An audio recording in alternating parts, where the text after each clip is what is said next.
par ce rapport de la Cour des comptes qui tire la sonnette d'alarme, le vieillissement de la population, une bombe à retardement. La Cour nous explique, nous donne ce chiffre frappant. 40% des dépenses publiques sont aujourd'hui liées au vieillissement de la population. C'est 11 points de plus en 40 ans. La Cour des comptes parle d'effet ciseaux. Qu'est-ce qu'elle veut nous dire exactement, Stéphane? Allez, je commence avec vous. En gros, il y a de moins en moins d'actifs qui cotisent et les dépenses pour les personnes les plus âgées sont les plus élevées. Donc ça fait, je fais très simple, une forme de ciseau. Donc pour moi, c'est aussi simple que ça, la mécanique. Maintenant, pour aller un peu plus loin de ce qu'elle explique dans cette forme de ciseau, c'est que ces 40 années passées, mon cher Raphaël, alors on peut dire et on peut taper, on peut être pessimiste en disant qu'on n'a rien prévu, qu'on n'a pas pensé à tout ça. C'est ce qu'elle dit, 0,05% des occurrences dans les documents budgétaires depuis 15 ans. On est dans une forme de déni là, non? Oui, mais dans beaucoup de pays occidentaux, et je pense aux pays du soleil levant, ils ont eu le même problème également, et pourtant c'était les rois de la prospective, et c'est un mouvement finalement, le vieillissement de la population, qui peut-être dépasse trop vite nos capacités à adapter nos nouvelles économies pour régler ce problème. Je ne sais pas si je suis très clair dans ce que je suis en train d'expliquer. Et bêtement, ce n'est pas parce qu'il va manquer des jeunes qu'on ne va pas pouvoir assurer le modèle social de la retraite pour nos plus âgés. Vous voulez dire qu'on a les moyens de compenser cette baisse de la natalité? On ne les a pas encore. Mais il faut très clairement se pencher sur cette révolution digitale et numérique qui est la révolution très clairement du troisième millénaire et qui réglera ce problème d'actifs par rapport aux non-actifs. Ce ne sera pas la seule chose. Il faudra évidemment que les actifs qui restent, là je vais dire le gros mot, puis comme ça après, mes débatteurs prendront la responsabilité de développer, il faudra travailler plus de toute façon. Il faudra revenir à un système de travailler plus. Alors on travaillera plus, mais grâce aux nouveaux outils, que ce soit des outils technologiques pour l'ergonomie au travail ou, je vais te dire l'autre gros mot, l'intelligence artificielle, tout ça nous permettra de travailler plus, mais mieux, en s'épuisant moins et en étant peut-être plus productif. Donc finalement, si vous avez moins d'actifs, mais qui sont plus utiles, en tout cas plus productifs, ça réglera peut-être ce problème. Mais c'est en lien aussi avec votre sujet sur avec la formation. Le deuxième, exactement, sur l'école. On en parlera, ce sera le deuxième thème de l'émission, effectivement. Oui. On va quand même avoir des dépenses publiques, dit la Cour des comptes, Bertrand Rambaud, qui risquent de poindre à 62 points de PIB. Ça semble totalement délirant. Il va falloir le financer. Tout ça, quand on a une baisse de la population active. Alors, Stéphane Van Nuffel nous dit automatisation, intelligence artificielle, peut-être robotisation aussi, qui sait, mais est-ce qu'on est capable aujourd'hui de voir comment gérer cet effet ciseau? Je partage, tout ça est d'une grande réalité. Je crois qu'on peut résumer en disant que la France vieillit. D'ailleurs, on peut reprendre le livre de Nicolas Dufourcq qui vient de sortir cette thématique qui est tout à fait intéressant et très étayé. C'est une donnée. L'Europe vieillit, c'est au-delà de la France. Moi, je crois qu'il y aura des nouveaux métiers à développer. Oui, ça dans l'accompagnement des seniors. Voilà, l'accompagnement des seniors, dans les services. Oui. Il y a quand même un sujet, ça a été dit, mais enfin, je veux dire, ce sujet des retraites, il faut travailler plus et plus longtemps. Enfin, c'est pas la réponse. Parce on s'en dirige pas pour l'instant. Mais voilà, et je pense qu'on peut, ça va être redit ce matin tout le temps, je pense, mais ce débat parlementaire est complètement hors du temps et par rapport à nos enjeux du moment. Et puis, il y a un enjeu très important et que moi je vis dans mon métier d'investisseur, c'est le sujet de la transmission des entreprises. Oui. Alors, là aussi, c'est un élément parmi d'autres, mais un élément majeur. Alors, je crois qu'il y a un chiffre qui a circulé. 380 000 entreprises doivent être transmises d'ici 2030, c'est demain. Je sais pas, moi, j'entends ça depuis 20 ans. Ce chiffre, il touche aussi des TPE, des commerces, des PME, des ETI, enfin, il est très large. Enfin, on dit que les chefs d'entreprise ne sont absolument pas préparés à cette grande transmission. Est-ce que c'est ce que vous... Non, moi, je pense même que dans mon domaine, donc de celui qui est de l'accompagnement des PME et des ETI, je connais moins le secteur des TPE, je crois qu'aujourd'hui, c'est le gros de nos investissements.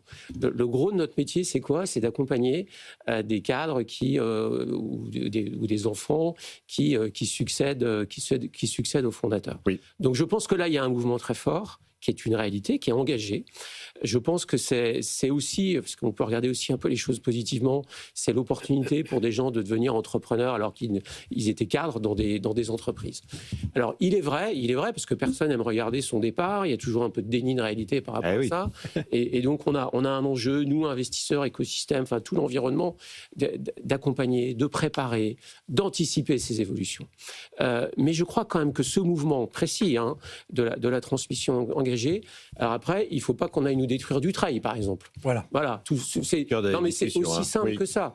On va pas tout aborder. On peut nettoyer du trail, mais détruire du trail, en aucun cas. Donc, on est face à ça, mais je crois qu'il y a des mouvements qui sont engagés. Alors après, il y a effectivement ce qui a été dit sur la robotique, l'humanoïde, l'IA, qui seront des éléments qui sont un peu le grand saut et le grand vide, quand même, tout ça, objectivement, aujourd'hui. Oui, mais qui arrivent très vite. Mais qui sont en train de s'accélérer énormément dans nos entreprises. Je pense que là, il y a un virage depuis quelques mois. Y compris en Europe, parce qu'on a l'impression qu'on est tellement en retard face aux États-Unis et à la Chine. Et à la Chine, bien sûr. Mais il y a quand même une grande prise de conscience autour de tout ça aujourd'hui. Il y a un sujet modèle social, évidemment, financement de notre modèle social, Olivier Redoulès. La Cour des comptes rappelle que nous sommes en tête. Non, c'est une étude de l'adresse d'ailleurs, si je ne m'abuse, qui est publiée aussi aujourd'hui, que la France s'inscrit en tête du peloton européen des prestations sociales. 31,7% du PIB en 2023. Au vu du vieillissement de la population, on rappelle qu'évidemment la première des dépenses, c'est les retraites. Est-ce que ce modèle dont on fête les 80 ans cet automne est soutenable ? En fait, il y a deux sujets qui sont complètement différents, mais qui sont très liés. Le premier, c'est le sujet de gestion des grandes masses, c'est-à-dire gestion en fait de notre niveau de vie collectif. C'est un arbitrage intertemporel. Après, il y a les mécanismes un petit peu financiers, réglementaires, qui permettent de tout faire, de marcher tout ça. Et en fait, le modèle, ça couvre les deux choses. Et ce que l'on voit effectivement, c'est que c'est pas très prudent de dépenser autant dans notre modèle social quand on sait ce qui nous arrive devant. Alors certes, on peut vouloir produire plus, mais on sait aussi qu'on a de nouveaux besoins qui arrivent. La transition écologique, c'est pas financé, c'est 2-3 points de PIB par an. L'adaptation au changement climatique, la montée du risque géopolitique, la montée des dépenses de défense. Donc tout ça, ce sont des nouveaux besoins, en plus du vieillissement. En plus, la France est endettée à l'extérieur. Vous avez cité par exemple les pays du soleil levant, mais je pense notamment au Japon. Mais c'est aussi vrai de nos partenaires européens. En général, ils ont déjà un actif net à l'étranger positif, très positif en fait. Nous, c'est le contraire, et c'est sans doute très fortement lié à notre dette publique. En fait, on a 700-800 milliards de dettes nettes externes. Quand les Allemands, les Néerlandais, les Japonais, en fait, d'une certaine façon, arrivent à tirer des revenus de leur placement net à l'extérieur. Et c'est la théorie de Jean-Marc Daniel, répétée chaque jour sur l'antenne de BFM Business, et qu'il faut investir à Mumbai en prévision du vieillissement de la population. Mais ça fait partie, effectivement. En fait, on a 3 voies. On a les robots, l'IA, etc. On a l'immigration, on peut faire venir plus de gens, ou la démographie, mais on peut faire aussi plus de bébés. Et puis après, il y a aussi profiter d'un effet de la croissance ailleurs. Et ça fait partie des solutions. Et là, vous nous dites qu'aujourd'hui, on n'est pas vraiment bien positionné. En fait, on a un problème où on distribue du revenu aux ménages, aux retraités notamment. Donc effectivement, il y a les retraites et puis il y a la dépense maladie qui en fait revient d'abord aux retraités. Quand on voit la distribution par âge de la dépense maladie, ça, tout le monde a mis ici, mais c'est quand même très au-delà de 60 ans. Et ça, en fait, c'est un choix, mais c'est un choix, en fait, qui revient à dépenser un petit peu notre capital. Il faudrait, en toute logique, si on avait une gestion prudente, après, on peut réfléchir aux modalités pratiques, mais réduire la dépense aujourd'hui pour mettre de côté, éventuellement investir, peut-être déjà commencer par réduire nos dettes, investir soit des entreprises à l'étranger. Alors, on a eu la chance en France d'avoir des grandes entreprises qui sont très mondialisés. Et donc, d'une certaine façon, on bénéficie déjà de cet effet d'entraînement de la croissance mondiale via ces grandes entreprises. Donc, on pourrait investir davantage, aider des entreprises, des ETI à s'internationaliser davantage, directement investir à l'étranger. Donc, on peut imaginer tout plein de modalités, mais en gestion prudente, il faudrait normalement mettre de côté aujourd'hui pour pouvoir lisser la courbe en fait des besoins plus tard et puis des ressources plus tard. Et cela étant, ça ne nous empêche pas de travailler plus ou de produire plus par divers moyens. Oui, ce qu'on voit quand même globalement, oui Bertrand, mais c'est qu'on n'a pas préparé l'avenir, quoi. Hein, si je vous écoute tous les trois. Et je pense que, ils vont le dire, il faut aller sur un régime de retraite par capitalisation. Enfin, je veux dire, on n'a pas le choix. Mais alors ça, on le dit souvent.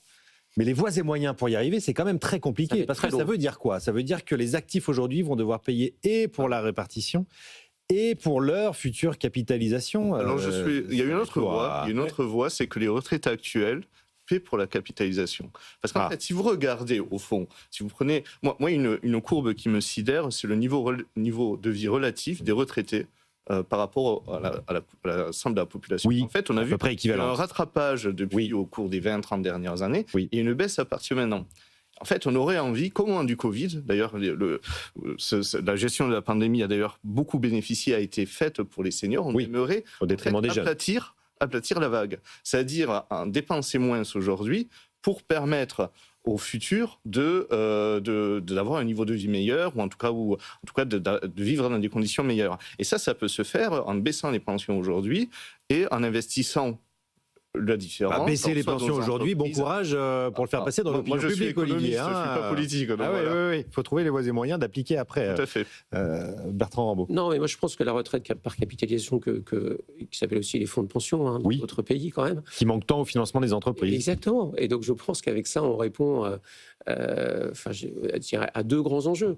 Les enjeux du financement de la retraite, parce que par répartition, avec tout ce que vous avez dit tout à l'heure, on va étouffer. Enfin, à un moment, il y a un effet de ciseau. Ça ne passe plus. La capitalisation progressive, parce que le changement, il peut être que progressif. On ne peut pas du jour au lendemain décréter qu'on passe d'un système à un autre. Ce n'est pas possible.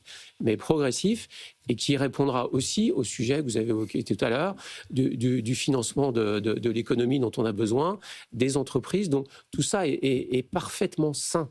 Et même dans les voies de gauche, on commence à l'entendre. Même dans les voies de gauche. Et donc je pense que ça va être l'une des réponses à ce qui est en train de se passer sur l'évolution du financement de la retraite. On voit que l'idée progresse en tout cas dans le débat public. C'était un gros mot, retraite par capitalisation, il y a encore 10 ou 20 ans en arrière. Et encore, retraite par capitalisation, ça passe. Fonds de pension, il ne faut pas.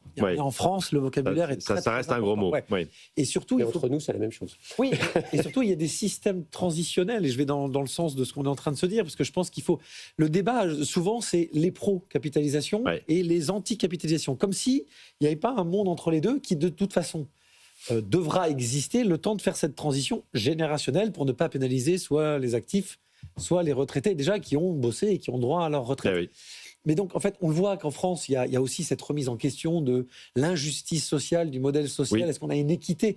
Il existe déjà des plans d'épargne de retraite qui soient individuels. 40% des Français bénéficient déjà d'une retraite par capitalisation, mais une retraite privée. C'est vrai que le sujet maintenant, c'est la retraite par capitalisation pour tous. Les nouvelles modélisations du nouveau plan d'épargne de retraite, qui est beaucoup plus simple, qui touche le collectif et l'individuel, permet indirectement, souvent, de devenir actionnaire de son entreprise.